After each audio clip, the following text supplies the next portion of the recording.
Dominican Americans are bringing their own Spanish Caribbean flavor to many aspects of life in New York City. Here's Big Apple Tattoo, a Dominican-owned business dedicated to body art.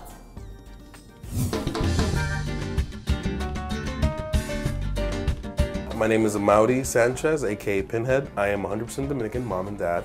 I was born and raised here in New York City and loved every bit of it. I wouldn't trade the city for anything. Piercing and tattoos in general, the Dominican community, I think that it's shunned in some places and other places, I know in the motherland of Santo Domingo, it may be shunned or looked upon as, ooh, that's a big tattoo, maybe he's in a gang or whatnot. But when you see it in the respect of Dominicans growing up in the area of Washington Heights or in New York, Manhattan, Bronx, in the 5 boroughs, that's nothing. It's almost like a prerequisite. You gotta have one to be cool or to be a guy's guy. Good work ain't cheap, cheap work ain't good. It's always on my wall before they come in.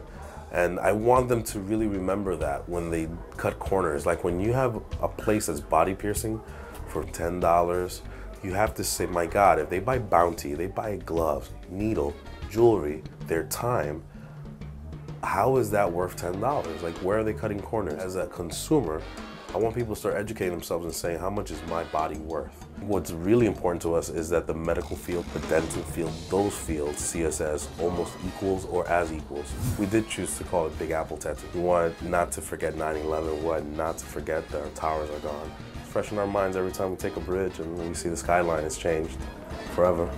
It's never gonna be the same. So we like to keep that alive, the New York, the heart of New York, the beat of New York.